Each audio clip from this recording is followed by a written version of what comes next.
The moment the rumor first surfaced, it didn't sound real. A late-night whisper in royal watcher circles, a passing comment online, a murmured claim that most people dismissed immediately. But the phrasing was too strange to ignore, too specific to be brushed aside. It said that Princess and Prince William had entered Sarah Ferguson's private bedroom unexpectedly, and what they found inside didn't just raise eyebrows. It changed everything. A mask and a knife, side by side. Hidden, but not hidden well enough. And the question that instantly followed was the same one echoing in your head right now. Why were they there? And what did it mean? Before we continue, please hit the like button, subscribe to the channel, and turn on the notification bell for updates. Maybe you've felt that sensation before, that electric moment when you stumble upon something you weren't meant to see. Something that doesn't fit, doesn't belong, doesn't make sense. Something that forces you to rethink everything you thought you knew about a person. That sensation is where this story begins. With a discovery. With two objects that should never have been found together. And with two senior royals witnessing it firsthand. But before we go any deeper, ask yourself this. What would you think if you walked into someone's room, someone you trusted, someone who shared a long history with your family, and you saw a mask resting beside a knife? Would your heart skip? Would your mind race? Would you tell someone? Or keep it to yourself? Most people assume the royal family is immune to surprise, insulated by protocol and predictability. But that assumption has always been wrong. Behind palace walls, emotions flare, tensions simmer, alliances shift, and memories linger. And in this moment, the discovery inside Sarah Ferguson's room did more than unsettle and William. It pulled at old threads, awakened buried questions, and forced both of them to reconsider events that had once seemed resolved. You might be wondering how Princess Anne ended up there in the first place, and why William, the future king, was with her. That is where the curiosity gap opens, because the answer isn't what anyone would expect. It wasn't an inspection. It wasn't a confrontation. It wasn't suspicion, at least not at first. It began with something far more ordinary, something almost mundane, the kind of moment that shouldn't have led anywhere significant. But sometimes the smallest beginnings lead to the biggest revelations. The air in the room was still, quiet, everything in its place. Nothing chaotic, nothing reckless, nothing that would hint that a discovery was waiting. Yet there it was, a subtle detail, a corner of fabric, a slight protrusion, something just visible enough to draw the eye. And once seen, it could not be unseen. William noticed first, and followed his gaze. A pause hung in the air, thick and unmoving, the kind that feels longer than it is. Should they ignore it? Should they pretend they hadn't seen it? Should they ask questions? The silence answered for them. That was when they uncovered the mask. Not frightening, not theatrical, but symbolic. A mask that suggested a story, a memory, an identity, or a hidden meaning. Masks always imply one thing above all others, something concealed. And Anne, who has lived her entire life allergic to pretense, felt something shift internally. William, raised in the shadow of duty and public scrutiny, felt another kind of pull, curiosity wrapped in caution. But it wasn't the mask alone that reshaped the moment. It was what came next, because under it, beside it, or perhaps deliberately paired with it, was the knife. Not dangerous, not sharpened, not threatening, but undeniably out of place. A knife with a history, a story, a purpose unknown. And suddenly the room felt different. The air changed. The silence deepened. Because a mask alone could be playful. A knife alone could be practical. But together, they demanded explanation. And that is where the emotional tension blossoms. Because this wasn't just any bedroom. And this wasn't just any royal figure. Sarah Ferguson, the Duchess of York, has always been a paradox in the public eye. Loved and criticized. Loyal and unpredictable. Included and excluded. Family and outsider. And those contradictions are exactly what made this discovery feel heavier than it appeared. Was the mask a memory? Was the knife symbolic? Was this sentimental, ceremonial, secretive, or something else entirely? You might already have theories forming in your mind. That's good. That is exactly how royal mysteries work. They invite you in, present a detail, and let your imagination race ahead of the facts. But before assumptions take over, remember this. Neither Anne nor William reacted with fear. Their reaction was something more complex, recognition. as though the objects were connected to something they vaguely remembered, something once said, once witnessed, once stored away in the back of the mind. That is why this moment matters. Because if the discovery had been random, meaningless, or absurd, the story would end there. But it didn't. It triggered memory. It triggered responsibility. It triggered a need to understand before deciding what to do next. And here's where timing becomes everything. Why did this happen now? Why in this stage of the monarchy?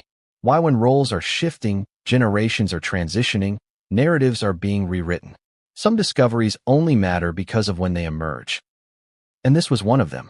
The public doesn't know about moments like this. They see balcony waves, official statements, choreographed ceremony. But behind closed doors, the royals deal with the same human uncertainties everyone else does, only magnified by legacy and watched by history. That's what turns this discovery into something bigger. Not scandal, not danger, but meaning. Maybe you've had a moment like that. When something small suddenly felt enormous, when an ordinary object carried emotional weight, when the past slipped into the present unexpectedly. That feeling is the heartbeat of this story, and that's why you're still listening. But there's another layer. Because while Anne processed logically and William processed emotionally, there was a third force in the room. The unspoken question of what this meant for Sarah. Was this something she intended to keep private? Something forgotten? Something misunderstood? Something meant to be found? That uncertainty is where tension transforms into intrigue. And now, something else for you to consider. What if the mask wasn't about concealment at all, but about identity? And what if the knife wasn't about threat, but about separation, cutting away, letting go? Sometimes objects speak louder than words. Sometimes symbolism replaces confession. Sometimes what is hidden physically is actually a message emotionally. You may be sensing where this is all heading, but not quite seeing the full shape yet. Good. That's intentional. Because the truth behind this discovery unfolds slowly, piece by piece, memory by memory, realization by realization. And just when you think you understand, another layer appears. And took a breath. William stepped closer. Neither spoke, because words would have broken the moment too soon. And that silence, that shared, suspended second, is the point where everything began to shift. What they noticed next changed the direction of the discovery entirely. A detail so subtle, yet so telling that it reframed the meaning of both objects. The detail was small enough that most people would have overlooked it. A faint indentation in the wood beneath where the mask had rested. Not a scratch, not a dent, something softer. The kind of imprint that only forms when an object has been in the same place for a very long time. Which meant the mask wasn't recently placed there. It had lived there. It had belonged there. And that changed everything, because a hidden object speaks one meaning, but a kept object speaks another. William noticed it first. His expression shifted, not in alarm, but in realization. And saw it too, and her eyes narrowed in thought, not suspicion. The mask was not forgotten. It was kept intentionally. It was a relic of something. A reminder. A connection to a moment neither of them had fully pieced together yet. And that made the room feel heavier, as though the walls themselves remembered more than the people standing in it. Have you ever rediscovered something you once tucked away for emotional reasons? An old note, a childhood object, a photograph you weren't ready to throw away. You might not display it. You might not mention it. But you keep it because it anchors a memory that still matters. The mask felt like that. And suddenly the question morphed. Not why is it here, but why did she hold on to it? But the knife complicated everything. Because unlike the mask, the knife didn't leave an imprint. It hadn't been there long. It was newer, recently placed, which meant it wasn't part of the same memory. It was part of something current. And that contrast, one object tied to the past, the other tied to the present, created a tension that neither and nor William could immediately resolve. And now the audience begins to wonder. You feel it too. Two objects, two timelines, one meaning still unrevealed. William asked the question silently with his eyes, and answered it with a subtle shake of her head. Not yet. Not before understanding. Because Anne has always believed that reacting too quickly leads to mistakes, and the royal family has made enough of those in public view. They would observe first, interpret second, speak last. The room seemed to hold its breath. But here's where the emotional stakes deepen. Because Sarah Ferguson has always been linked to moments the palace wishes were smoother, tidier, less complicated. Yet she has also been tied to resilience, reinvention, warmth, and loyalty. She is not a footnote in royal history. She is a wild card. And wild cards make discoveries like this feel charged. Think about the relationships involved. And, known for her bluntness, discipline, and intolerance for nonsense. William, carrying the weight of a future crown, shaped by caution and responsibility. Sarah, tied to the family through history, motherhood, divorce, scandal, forgiveness, and persistence. These three figures form an emotional triangle, which means any discovery involving them becomes layered before any explanation is offered. This is why the moment mattered. Because objects don't just sit quietly. They awaken context. And context is what turns this from coincidence into narrative. William glanced toward the doorway, as though half wondering whether someone might appear. Not out of fear, but out of uncertainty. Should they wait? Announce themselves? Ask? Leave things untouched? Or was the discovery itself enough to justify being there? Anne's reaction held another clue. She didn't recoil. She didn't rush. She assessed. That alone suggests that part of her suspected the objects were connected to something she already knew, something half-remembered, something that tugged faintly at the edges of memory. And this is where pacing shifts for the audience. Because you don't want the answer yet. Not really. You want to feel the anticipation, the tightening curiosity, the sense that the objects are about to speak without words. A faint scent lingered in the room. Not perfume, not dust. Something familiar, yet indistinct, like the memory of a setting rather than an object. And scents often trigger memories more powerfully than sights. And inhaled slightly, and for a moment her expression softened, as though she had been transported somewhere else entirely. A ballroom, a rehearsal, a childhood performance, a costume event long forgotten by the public, but not by those who attended. William noticed her shift. He didn't speak, but you could almost hear the question forming in his mind. Had she recognized something? Had a memory surfaced? Was the mask connected to an event she remembered more clearly than he did? But before either of them moved or spoke, another realization appeared. The room was too orderly for the objects to be accidental. Nothing was strewn. Nothing was misplaced. Everything looked intentional, which meant the mask and the knife weren't hidden. They were simply not meant for casual observation. That gave them significance. Private significance. Personal meaning. And here's another question for you, the listener. If someone you knew kept symbolic objects in a private space, would you assume danger? Or would you assume sentiment? Would you jump to conclusions? Or would you wait for context? Most people rush. Most people assume. But Anne and William didn't. That restraint is part of what makes this moment so gripping. Because their reaction tells us the objects weren't interpreted as threatening, but as puzzling. And puzzling discoveries demand answers. Now the pacing slows. The atmosphere thickens. The story leans into suspense rather than shock. Because what matters now is that something else in the room began to stand out. Something neither of them noticed at first because the mask and knife drew the eye so intensely. A shadow. Not literal, but relational. A sense that there was a missing piece. Something that should accompany these objects, but wasn't visible. Something implied. Anne's gaze moved first. William followed it. And in that synchronized shift, another layer opened. Because now the discovery was no longer about two objects, but about what those objects pointed to. And that brings us to the emotional hinge of the introduction. The moment where curiosity sharpens into anticipation. Because just as William reached out, not to touch, but to look closer, a memory flashed across his expression. Not recognition of the objects. Recognition of a story. A moment. A conversation from years ago that had seemed irrelevant at the time. And saw the change in him, and understood instantly that he was remembering something she wasn't. And that is where the roles shifted. The future king had context. The seasoned princess did not.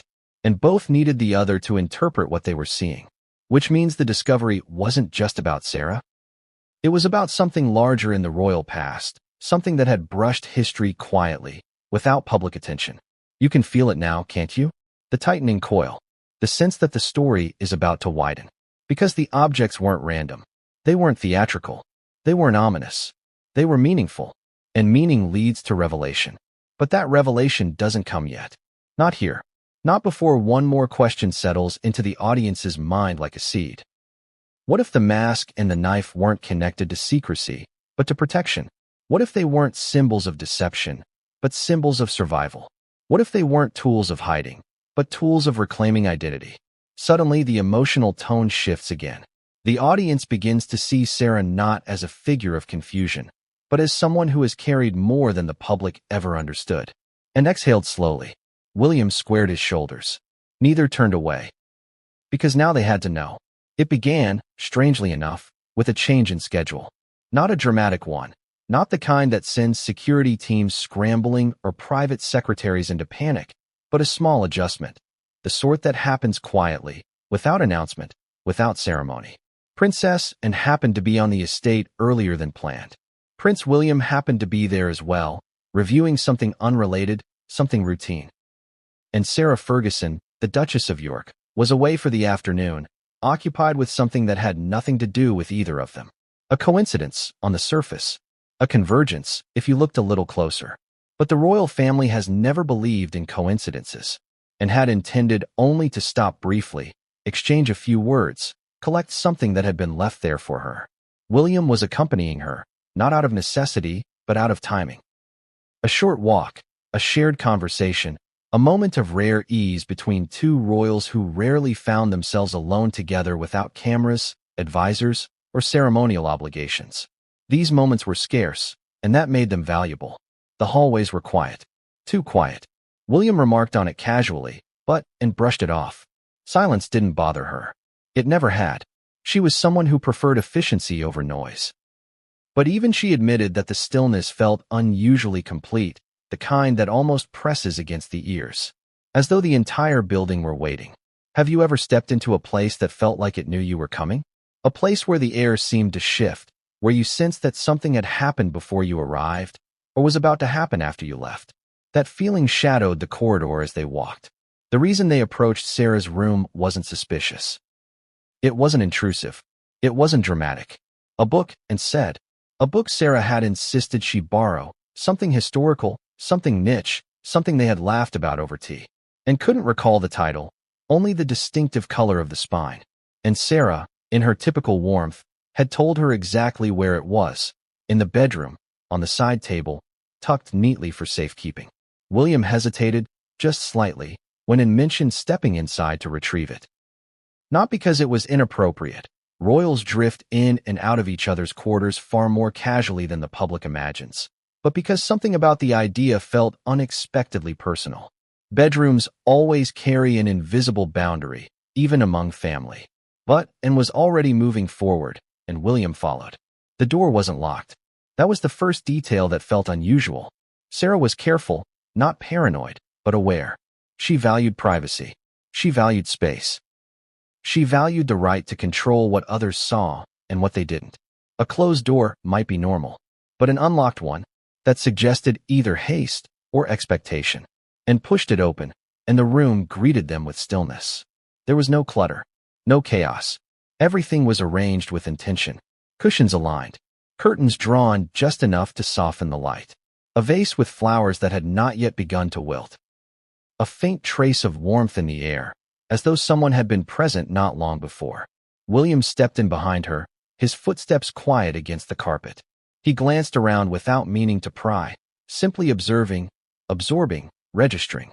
People reveal themselves unintentionally through the spaces they inhabit. And Sarah's room revealed contradictions. Elegance mixed with nostalgia, refinement paired with sentiment, royal history intertwined with personal reinvention. The book wasn't immediately visible, and scanned the room, her eyes sharp, methodical. William checked the side table near the bed, expecting to see the spine Sarah had described. But instead, there was nothing there. Not a book, not even dust, just a polished surface reflecting muted daylight. That was when Anne noticed the folded throw draped over the edge of a bench at the foot of the bed. Something about the positioning felt off. Not messy, not careless. Just slightly askew, as though it had been adjusted moments before someone left the room. She lifted it gently, intending only to move it aside so she could check beneath it for the misplaced book. And that was the moment the fabric shifted, revealing the faintest edge of something unfamiliar. William saw it first. A corner. A curved line. Something that did not belong to furniture or bedding. Something deliberately placed yet unintentionally exposed. He didn't touch it. He only looked. And followed his gaze. There was a pause. A single beat of silence that stretched longer than it should have, and lifted the fabric a little further. And the mask appeared. Not theatrical. Not ornate. Not frightening. But unmistakable. A mask, resting where it should not be, waiting as though it carried a purpose. William exhaled, not in shock, but in confusion, and stared at it, her mind already parsing possibilities. And you, listening now, feel the same thing they felt in that moment. Curiosity sharpened by ambiguity. Why was it there? Before either of them spoke, something else caught William's attention. Another object, adjacent to the mask, partially obscured, glinting faintly under the softened light. He leaned slightly, just enough to see it more clearly. A knife. Not a kitchen utensil. Not a weapon. Something in between. Decorative, perhaps. Symbolic, possibly. But still. A knife beside a mask was too evocative to ignore. And blinked slowly, her posture changing, her thoughts moving to a different internal register. She was not alarmed, but she was alert. William looked at her, waiting for her assessment, her instinct, her interpretation. Because and always knows what things mean. Have you ever been with someone who reads objects like language? Someone who sees connections others miss? Someone who doesn't just react, but deciphers? That is Anne. And yet even she was not ready to assign meaning to what lay before them. William finally spoke, his voice low, more reflective than startled. He said one word, strange, and didn't answer. She stepped closer instead. The mask was simple, but not cheap. Clean, but not new. Worn, but not damaged. It had been handled, kept, preserved. And that suggested history. The knife was newer. Recently placed. Recently touched. It had no dust, no settling. It didn't belong to the same time period as the mask. Two objects. Two eras. One puzzle. And lifted her chin slightly, scanning the room. Checking for signs that someone else might enter, that someone might explain, that this might not be what it appeared to be. But the house remained quiet. Still. Observing. William spoke again, this time with a question that wasn't really a question. Should we leave it? And didn't nod. She didn't shake her head. She only narrowed her eyes thoughtfully, as though listening to a memory forming somewhere behind her. Because something about these objects tugged at recollection. Not fear. Not accusation. Recognition. That made William pause. Recognition meant connection. Connection meant story. And story meant this discovery was not random. Now the curiosity tightens again, doesn't it? Because suddenly the question isn't just what the objects are, but what they represent. Why Sarah kept them. Why they were paired. Why they were visible. Why today was the day they were found. But the moment was about to shift again. Because just as Anne reached out, not to pick up the mask, but to examine the indentation beneath it, something else revealed itself. A clue neither of them expected. A detail that reframed the meaning of the discovery entirely. A revelation that neither of them spoke aloud, but both understood instantly. The mask was no longer just an object. It had become the focal point of the room, the anchor of attention, the silent question hanging between Princess and Prince William. The curve of its edge, the smoothness of its surface, the intentionality of its placement, all of it suggested purpose. But whose purpose? And for what reason? And leaned in slightly, studying it without touching it. Her eyes moved with the practiced precision of someone who had spent a lifetime noticing what others overlooked. William watched her, waiting, sensing that she was searching not for a physical detail, but for context. Because meaning, in royal life, is rarely found in the object itself. It is found in the history behind it. The mask was pale, almost ivory in color, soft in tone rather than stark. It wasn't theatrical, like something from a masquerade. It wasn't artistic, like something displayed for aesthetic value. It wasn't ceremonial, like something tied to royal tradition. And it wasn't sinister. It was familiar, not in a direct way, but in the way that an old melody you can't quite place feels familiar. And inhaled slowly, and William recognized the expression. It was the expression she wore when a memory hovered at the edge of recall. Have you ever had that sensation? When something triggers a memory you can't immediately retrieve. When recognition arrives before explanation. That was the expression on Anne's face, and that made William feel something unexpected: anticipation. He shifted slightly, his voice quieter than before. "Have you seen it before?" And didn't answer immediately. Her eyes remained fixed. Her mind was moving, rewinding, sorting through years of events, appearances, conversations, celebrations, scandals, recoveries, reinventions. Sarah Ferguson had been part of the royal orbit for decades, sometimes central, sometimes distant, never irrelevant. Finally, and spoke. Not this exact one, but something like it. That sentence carried weight.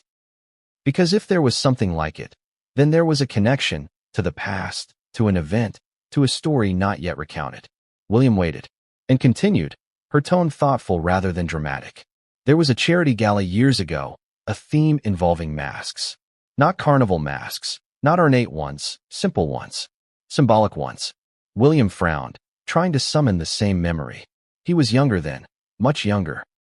Still forming his understanding of royal life, still watching rather than participating, still absorbing rather than carrying responsibility. And glanced at him and read his expression. "You were there," she said softly. "You wouldn't remember the details, but you were there." William searched his mind more deliberately now. A room, music, laughter, faces half-covered, a sense of playful anonymity among people who were never anonymous. But the memory wouldn't sharpen beyond that. Anne's gaze returned to the mask. "Sarah wore one like this," she said. "Not identical, but similar." Now the mask felt heavier, even though neither of them touched it. Because if it wasn't random, then it was tied to something specific, something emotional rather than decorative. The room's quiet deepened, as though the memory itself was filling it. William stepped closer, still keeping a respectful distance. From this angle, he noticed something he hadn't seen before. The inside of the mask wasn't plain. It had a faint lining, almost like fabric, as though it wasn't meant for brief wear but for comfort. That detail mattered. Masks intended for appearance are rigid. Masks intended for duration are softened. Why would someone keep a mask like that? Why would they preserve it, store it, keep it accessible but not displayed? And spoke again, quietly. Sarah said once, in passing, that the mask made her feel like herself for the first time. William blinked.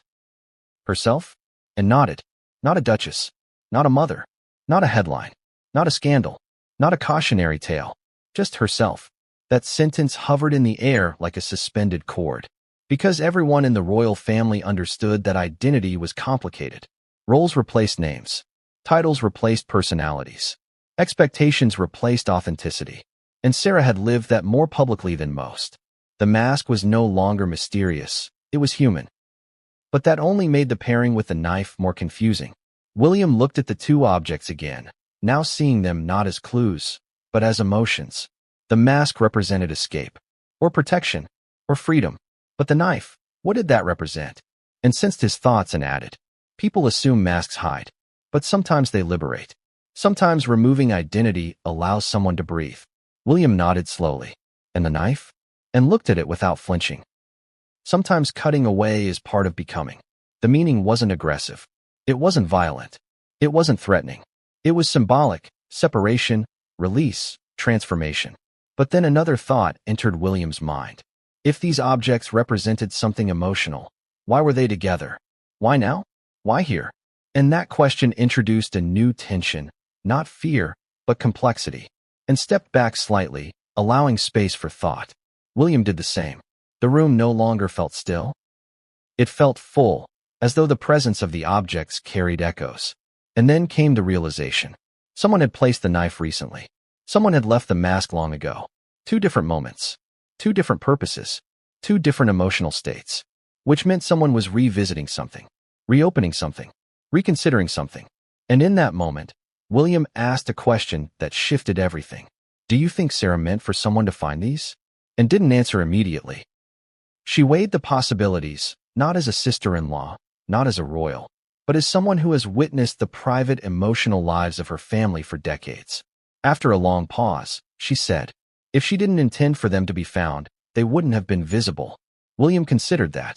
He looked again at the throw that had partially covered the mask. It wasn't fully concealing it. It was draped carelessly enough that discovery felt plausible, not accidental. And then another layer of meaning surfaced. Sometimes people leave things visible because they can't say the words aloud. The room felt warmer suddenly, not in temperature, but in sentiment. The objects were no longer clues to a mystery. They were the outline of a confession. But a confession of what? Regret? Reinvention? Memory? Identity? Loss? Transformation? And didn't speculate further. She never did without certainty. But William's mind raced with possibilities. And then, something unexpected happened.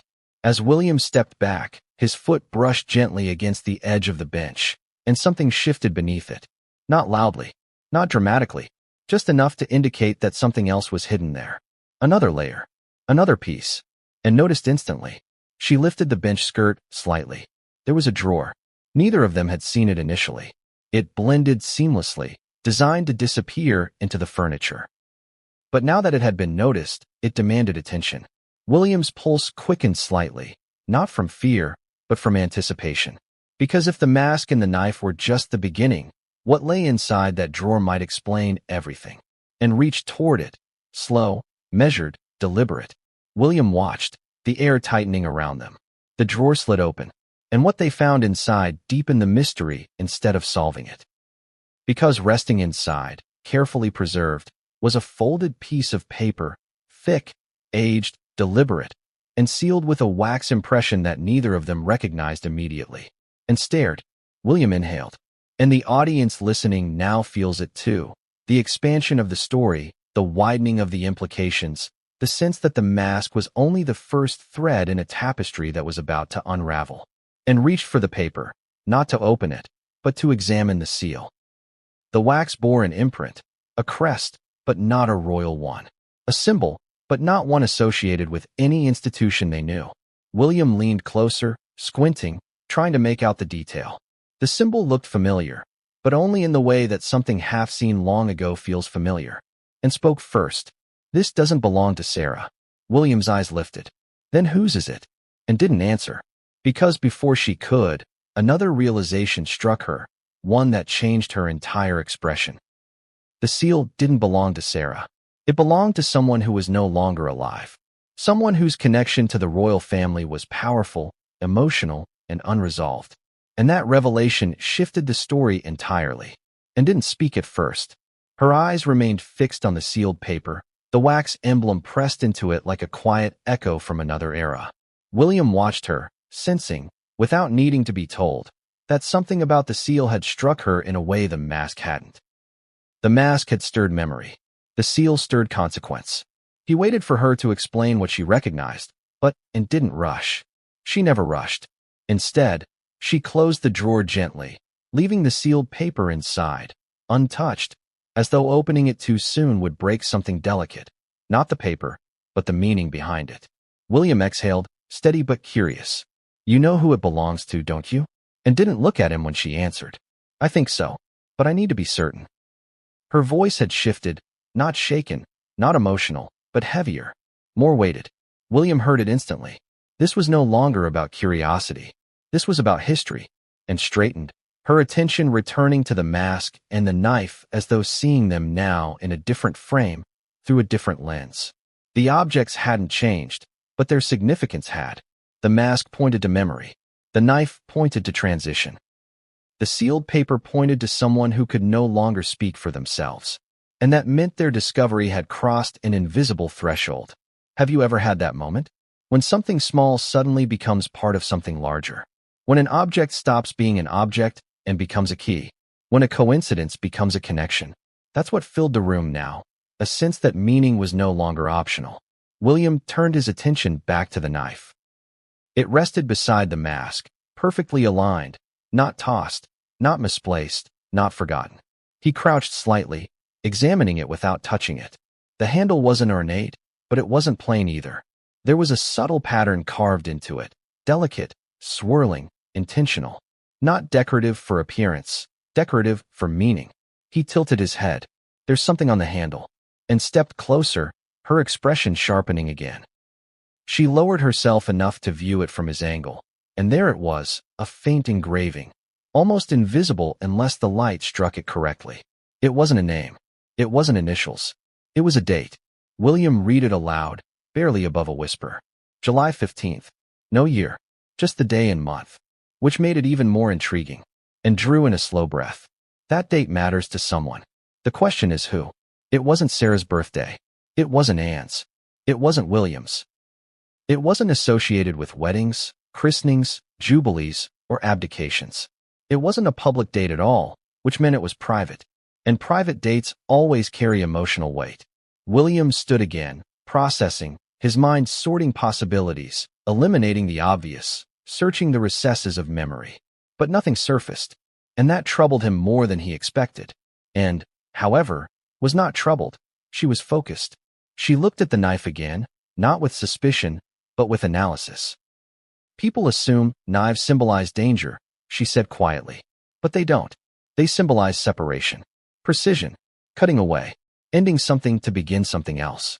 Her meaning was metaphorical, and William understood that immediately. But then another question formed. If the mask represented identity, and the knife represented separation, then together they told a story. A personal story, a transition, a shedding, a reclaiming. But reclaiming from what? William asked the question aloud. Do you think this was about the divorce? And shook her head. The timing doesn't fit. And Sarah doesn't attach symbolism to endings. She attaches it to reinventions. That sentence lingered in the air because it was true. Sarah Ferguson had reinvented herself more times than any member of the modern royal family. Publicly, messily, resiliently. She had shifted roles, rebuilt image, endured criticism, and resurfaced stronger. Reinvention wasn't a phase for her, it was a cycle. Which meant the mask and the knife didn't point to a loss, but to a beginning. William's expression changed slightly as realization brushed him. So these belonged to Sarah at a turning point in her life. And didn't answer, because just as he said it, something else clicked into place. Another observation, subtle but startling. The knife didn't belong to the same period as the mask. The mask was old. The knife was recent, which meant the transition didn't happen once. It was happening again. And that meant something else. This wasn't a relic. It was an active choice. William stepped back, feeling the shift in the room. Not physical, emotional. The air felt charged now, like a thought forming before it becomes a sentence, and folded her arms lightly, thinking aloud in a quiet voice. If the mask represents who she was, and the knife represents what she is leaving behind now, then the sealed paper, William finished the thought, represents what comes next. They both fell silent. Because that meant this discovery wasn't just about Sarah's past. It was about her future. But before either of them could say another word, another realization surfaced. One that made William's stomach tighten, not with fear, but with astonishment. Someone else knew about this. Someone else had been part of this. Someone who was connected to the date, the seal, and the symbolism. Because Sarah Ferguson had never undergone a transformation alone, there was always someone tied to it. A friend, a family member, a partner, an ally, a guide. And saw the thought in William's expression. You're thinking the same thing I am, he said, and nodded once. Yes, but we need proof before speaking it aloud. That was when the pacing shifted. The discovery was no longer passive. It required action. And for the first time, William felt something unexpected, responsibility. Not royal duty. Personal responsibility. Because this wasn't about the monarchy. This was about someone he had known his entire life. Someone whose story had intertwined with his family in complicated, painful, affectionate ways. But before they could decide what to do next, something happened that neither of them anticipated. From the hallway a sound. Soft, faint, but unmistakable. Footsteps. Not hurried, not panicked, not suspicious. Approaching. And then William exchanged a look, a wordless agreement. Whoever was coming knew this room. Whoever was coming had a reason to be here. Whoever was coming might hold the missing piece. The footsteps grew closer. The doorknob shifted. And as the door began to open, and then William turned toward it, not with guilt, not with alarm, but with readiness. Because now the discovery would no longer be silent. Someone else was about to enter the story. The door eased open, not abruptly, not with force, but slowly. As though the person on the other side wasn't entering a space, but returning to one. And straightened subtly, her posture calm, composed, unreadable. William shifted just enough to appear neutral, neither hiding nor announcing the objects they had discovered. The air in the room tightened, not with fear, but with anticipation, the same sensation you feel when a pause lasts 1 second too long. The door opened fully, and a figure stepped inside. But it wasn't Sarah. It wasn't staff. It wasn't security. It was someone neither and nor William expected to see there. Someone whose presence reframed the moment instantly. It was a family member, but not one tied to Sarah by marriage. Not one tied by official duty. Someone whose appearance carried a different type of weight. Personal, emotional, generational. The person paused upon seeing them in the room. "Oh, I didn't realize anyone was here." The tone wasn't startled. It wasn't defensive. It was surprised, but controlled. The way someone speaks when they are trying to mask the fact that they are startled. And responded first, her voice level, courteous, neutral. "We were just passing through."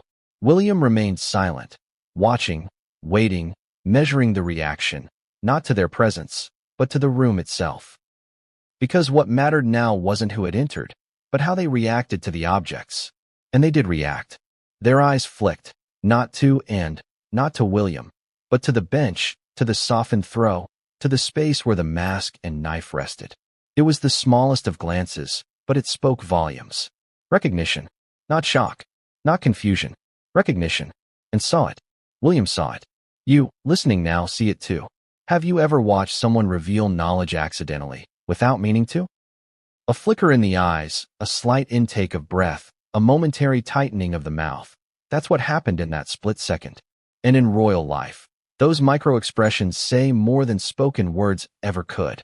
And stepped slightly to the side, allowing the newcomer a clear view, a deliberate gesture. William didn't move, but he didn't block the view either. Their positioning formed a silent agreement. The reaction would reveal more than questions. The person inhaled slowly. "So, you found them." Not an accusation, not a denial, an acknowledgement. William's eyebrows lifted slightly, not dramatically, but enough to register surprise. And his gaze sharpened. "You knew they were here," she said. It wasn't a question. The person hesitated, a moment barely long enough to measure, then answered. "Yes, I knew." The room seemed to still further, tightening around the admission. William spoke next, his tone steady but curious. "Why didn't you move them?" The answer came without hesitation. "Because they weren't mine to move." That sentence carried multiple layers: ownership, boundaries, respect, secrecy. It also revealed something critical. Someone else knew. Someone else had a connection to the objects. Someone else was involved, or had been, and exchanged a brief look with William, one that communicated an entire dialogue without words. Then she turned back. "The date on the knife," she said calmly. "What does it mean?" The person looked at her, and for a moment, something flickered in their expression. Not fear, not guilt, something closer to sorrow, or nostalgia, or both. "It was the date of a promise," they said quietly. William felt something shift in his chest. A promise. A private promise. A promise marked not by words, but by an object. And suddenly the knife wasn't symbolic of separation at all, but of commitment. A cutting away of past constraints to make room for something new. And absorbed the answer, but she wasn't finished. And the mask? The newcomer smiled faintly, but the smile wasn't joyful. It was reflective. The mask was who she was allowed to be, they said. The knife was who she chose to become. That was the moment the emotional meaning crystallized. Because now the objects were not mysterious, they were intimate. They weren't relics, they were milestones. They weren't strange, they were deeply personal. But that created a new question. One William voiced softly. Then why were they left out in the open? The answer came slowly. Because she's deciding whether to let go of them, or tell the story behind them. That sentence landed with weight. Because telling the story meant revealing something. And revealing something meant acknowledging something that had never been spoken publicly, or even privately among family. Anne's gaze lowered thoughtfully. And the sealed paper? The newcomer's eyes shifted. Not to the drawer, but away from it. And that said everything. That isn't mine to explain. Which meant it mattered. Which meant it was connected. Which meant it was waiting. William felt another realization forming. Not from what was said, but from what wasn't. So she's preparing for something, he said quietly. The newcomer nodded once. Yes, and considered that. William absorbed it. The room seemed to pulse with unspoken implications. But then, something else occurred to William. A detail that had slipped past him before. A question that now demanded an answer. When was the last time Sarah was here? The newcomer paused, thinking. 3 days ago, they said. She stayed for the night. She seemed thoughtful. Thoughtful. Such a simple word, but one that carries depth when applied to someone at a crossroads. Anne's voice softened, just slightly. Is she all right? The newcomer nodded. Yes. Just reflective. Looking back in order to move forward. That sentence struck William unexpectedly. Because looking back in order to move forward is something every member of the royal family eventually must do, especially those who have lived through public reinvention. But before any of them could speak further, something happened that shifted the mood again. The newcomer looked at the mask and the knife with an expression that was no longer reflective, but protective. She never wanted these misunderstood, they said. That's why she kept them private. Anne's reply was careful, respectful. Then perhaps they should remain so. The newcomer nodded, but slowly, hesitantly. Perhaps, but she hasn't decided yet. That meant something was approaching, a choice, a revelation, an announcement, a turning point. William felt the tension change, from mystery to anticipation. He spoke quietly. Does this have to do with the sealed paper? The newcomer didn't answer, which meant the answer was yes. And now, the audience feels it. The growing awareness that the mask and the knife are only the beginning, that the sealed paper is the key, and that Sarah Ferguson is standing at the edge of something that could reshape how she is remembered. And exhaled, slow and steady. Then we need to speak with her. The newcomer nodded. You will. She asked for you both. That revelation hit with the weight of inevitability. This wasn't an accident. This wasn't a discovery. This was the beginning of a conversation. William's heartbeat quickened, not in fear, but in the sense that something long hidden was about to surface. And nodded once, decisively. Then we wait. But before anyone moved, before the room exhaled, before the tension released, the newcomer added one more sentence. Just be prepared for what she tells you. William swallowed. Anne's eyes narrowed. Because being prepared implied that the story behind the mask and the knife was larger and heavier than either of them realized. The room felt different now. Not because anything had changed physically, but because the discovery had shifted from something accidental to something intentional. And William and the unexpected family members stood in a triangle of unspoken awareness. The mask and the knife no longer isolated objects, but pieces of a story waiting to be told. A story that Sarah herself had set in motion. But the sealed paper in the hidden drawer. That was something else entirely. It called to the room silently, like a thought no one wanted to speak first, and was the one who finally gave voice to it, though she did so gently. If she asked for us, then it concerns more than memory. The newcomer nodded once, acknowledging but not elaborating.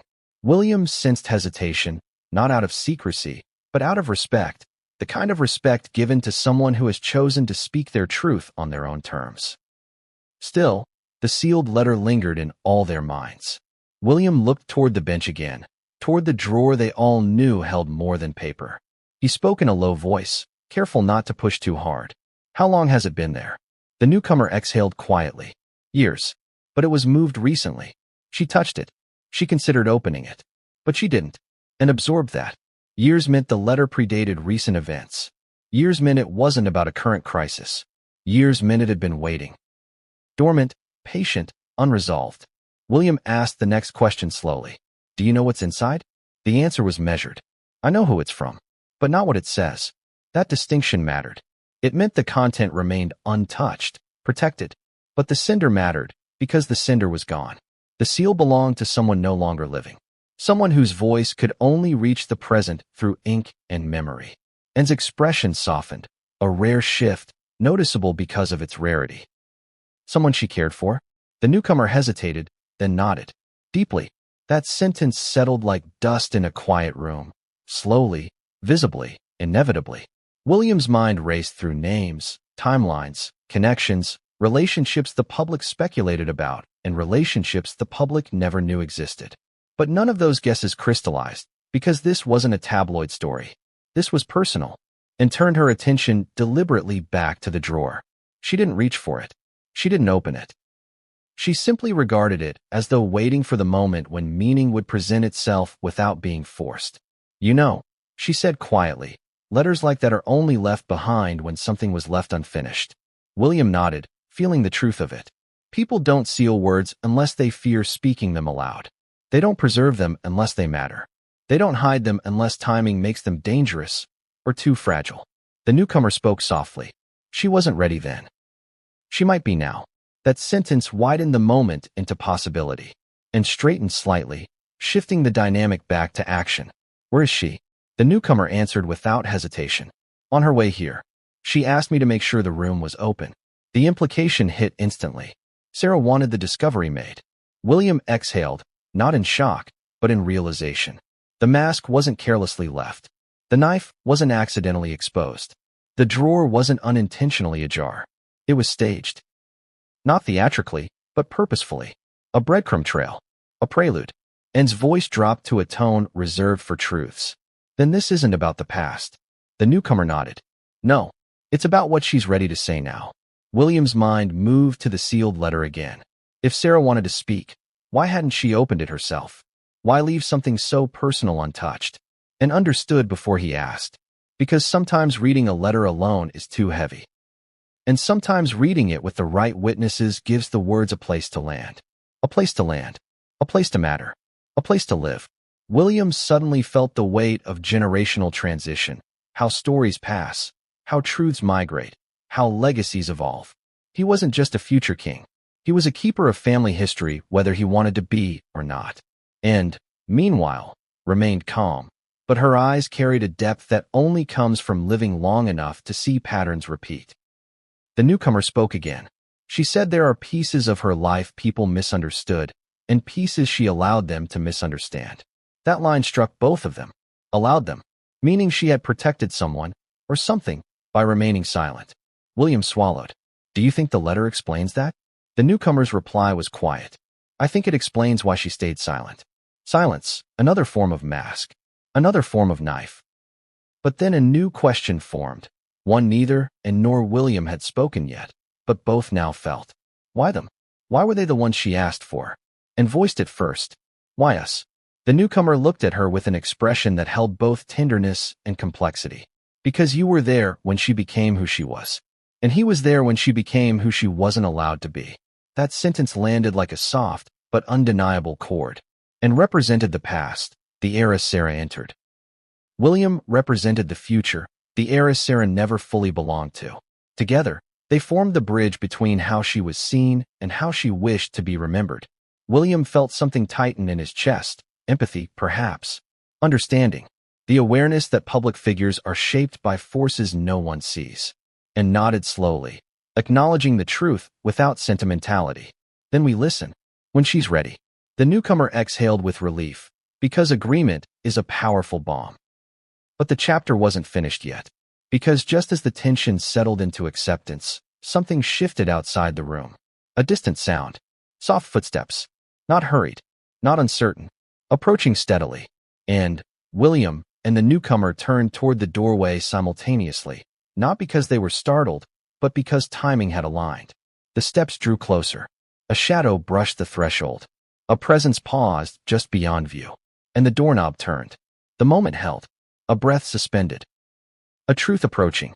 And as the door began to open, the story crossed from speculation into revelation. Because Sarah Ferguson had arrived. Sarah Ferguson stepped into the room, her presence instantly filling the space with a warmth and authority that neither and nor William could ignore.